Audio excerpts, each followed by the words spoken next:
کہ جیسے میں نے پہلے یہ عرض کیا کہ ریاست پاکستان نہیں یہ سارے کام کرنے تھے. ریاست پاکستان اس وقت بالکل نام کی کوئی چیز ایگزسٹ نہیں کرتی، طاقت ایگزسٹ کرتی ہے. مجھے ڈر یہ ہے کہ یہاں پہ میں نے دیکھا ہے کہ ہر قسم کا اقتدار ازمایا گیا اور اس کی ایک شیلف لائف تھی، ایک ایکسپائری ڈیٹ تھی، وہ ایکسپائر ہو گیا. میں شامی صاحب اور میرے انتہائی قابل احترام امیر جماعت اسلامی پاکستان، مجھے ڈر ہے، خدشہ شامی صاحب، کہ اب نظام کی یا پاکستان کی ایکسپائری ڈیٹ کہیں قریب نہ آ جائے. یہاں بڑے کئی سینئر لوگ ہوں گے، اب شاید میرے بھی ایک گروپ کے 2-4 بندے یہاں نظر آئے. میں صرف ایک بات یہاں آپ کے سامنے رکھتا ہوں، اس سوال کا جواب نہیں چاہیے، وہ آپ کو ہی معلوم ہے، مجھے معلوم ہے. آپ میں سے یہاں پہ کتنے لوگ ہیں، نوجوان بھی ہیں، ہمارے سینئر لوگ بھی ہیں، کہ جن کی جان و مال کی حفاظت کے بارے میں وہ بے فکر ہیں جو ریاست نے کرنی ہے؟ کوئی ایک بتا دے. اور یہ کوئی آج کی کہانی نہیں ہے. عابد صاحب، ان کو اعزاز ہے کہ یہ کراچی میں تو شاید 50 سال سے شروع ہو گیا تھا، کہ جس بچپن میں نے بڑا ہوا ہوں تو کبھی یہ تصور نہیں تھا کہ آپ کو اپنی حفاظت، اپنے اگر آپ جتنا قیمتی گھر، جتنا بڑا گھر، جتنا ایک اہم گھر، اتنی زیادہ حفاظت کہ بڑی دیواریں اونچی بچانے، گارڈز جو کچھ کرتے ہیں، اوپر فینسز، وہ بارب وائر، سب کچھ کرتے ہیں، کیونکہ ہر بندہ یہ اس بات پہ کنونس ہے اندر سے، چاہے اس پہ اظہاریہ ہو یا نہ ہو، کہ ریاست پاکستان 25 کروڑ لوگوں کے جان و مال کی حفاظت کرنے سے قاصر ہے. اور ریاست کی یہ پہلی ذمہ داری ہے، آئینی ذمہ داری بھی ہے، اخلاقی بھی ہے. اور یہ ہر قسم کی ریاست ہوتی ہے، چاہے وہ آئینی ہو، غیر آئینی ہو، بادشاہت ہو، کہ اس سے اپنے شہریوں کے جان و مال کی حفاظت لینی ہوتی ہے. پہلی بات یہ ہے کہ اس لیے میں تھوڑی 2 باتیں کر کے میں اصل میں اس سے بات کرتا ہوں. دوسری چیز یہ ہے کہ ایک مرض ہوتا ہے کینسر. کینسر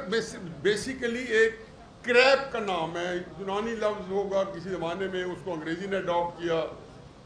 اور وہ اس کا یہ ہوتا ہے کہ 10-12 اس کے اپنے پیر ہوتے ہیں، لیکن جیسے بڑا ہوتا ہے ان پیروں میں سے پیر نکلتے ہیں. تو جب یہ کینی ایجاد ہوئی تو اس کو کہا کہ اسے کیا نام دیا جائے، تو انہوں نے کہا جی اس کو کینسر کا نام دیا جائے. اور اس کا مطلب یہ ہے کہ جب یہ سرایت کرتی ہے تو پورے جسم کو آپ کے اپنی پکڑ میں لے لیتی ہے. اب ان 2 باتوں کے تناظر میں تیسری بات یہ ہے کہ میں حقیقت یہ ہے کہ بڑی ایک آپ کو اتنی بڑی محفل جماعت اسلامی پاکستان، میری تو زندگی جو ہے یہیں سے اٹھی ہے، اور میں تو اس وقت سے دیکھ رہا ہوں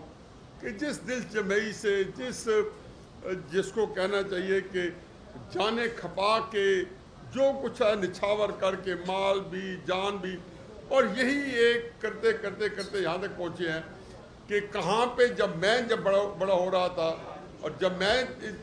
تحریک اسلامی کا حصہ تھا تو ہمارا نعرہ صرف یہی تھا کہ ہم نے اس مملکت کو ایک نظریاتی مملکت بنانا ہے. مجھے اتنی تکلیف ہوتی ہے پچھلے 20-30 سال میں کہ جب جماعت اسلامی کا امیر یہ کہتا ہے اور اس کے علاوہ چارہ نہیں ہے کہ جی ہمیں اس ملک میں آئین بحال کر دیں. یعنی کہ اب ہمارا جو سب سے مین آبجیکٹ ہے اس کو ہم نے تھوڑی دیر کے لیے پوچھ ڈالا ہے کہ ملک کے اندر جو ہے آئین کو بحال کیا جائے، کیونکہ مملکت جو ہے وہ اس وقت اس طرح تتر بتر ہوئی ہے کہ یہ جو اس کو جو یہ بیماری ہے وہ کینسر آ چکی ہے. حقیقت یہ ہے، میں اس 100% غلط ہوں گا کہ کسانوں کا مسئلہ جو ہے آئسولیٹڈ مسئلہ نہیں ہے. ہمیں اب شامی صاحب اور میں جب یہاں آ رہے تو ہمارے ایک دوست تھے، تو شامی صاحب نے کہا آپ چلے، کہتے جی وہ ان کا کسانوں کا مسئلہ لے کے بے رہے ہیں، ان کو پتہ ہمارے کیا مسائل ہیں. اور انہوں نے اپنے مسائل کی جب فہرست بنائی تو لگا کہ مسائل تو ان کے تھے، کسانوں کے مسائل ہی نہیں ہیں. جب ہم میاں والی سے ذمہ دارہ کرتے ہوئے تو ہمارا خیال تھا کہ شہر جو آسودہ حال ہوگا اور کسان جو ہے وہ پرابلم ہوں گے. یہاں دیکھا تو یہاں کے مسائل جب بندہ سنتا ہے تو اپنے مسائل آدھی بھول جاتا ہے. دیکھیں جی اب اس کا کیا حل ہوگا.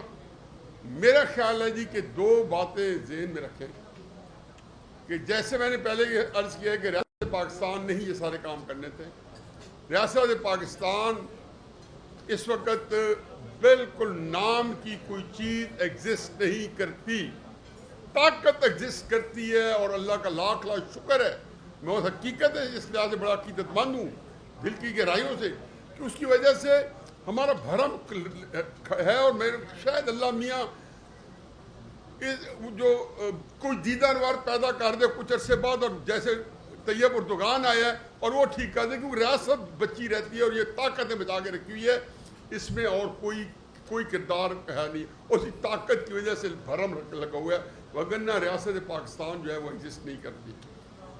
کیسے مسائل حل ہوں گے، کیسے نہیں ہوں گے، میرا خیال یہ ہے کہ آپ اس کو بھی لے کے چلیں، لیکن اصل مسئلہ یہ ہے کہ جی وہ جو نظام ہے، مجھے ڈر یہ ہے کہ یہاں پہ میں نے دیکھا ہے کہ ہر قسم کا اقتدار اتمایا گیا، اور اس کی ایک شیلف لائف تھی، ایک ایکسپائری ڈیٹ تھی، وہ ایکسپائر ہو گیا۔ میں شامی صاحب اور میرے انتہائی قابل احترام امیر جماعت اسلامی پاکستان، مجھے ڈر ہے، خدشہ شامی صاحب، کہ اب نظام کی یا پاکستان کی ایکسپائری ڈیٹ کہیں قریب نہ آ جائے۔ ہر چیز کی ایک شیلف لائف ہے، ہر چیز نے، تو یہ ایک ایسی سچویشن ہے کہ میں تو جی میرے اندر بڑی پشمردگی ہے، میرے اندر انتہائی یاسیت نے مجھے قبضہ کیا ہوا ہے، انتہائی غلط کیا ہوا ہے، نہیں ہونا چاہیے، اور ہو سکتا ہے حالات بہت اچھے ہوں، اور میں ان کی حوصلہ مندی کی دعا دیتا ہوں اپنے انتہائی شفیق محترم بھائی شامی صاحب کی بھی، اور اپنے امیر جماعت اسلامی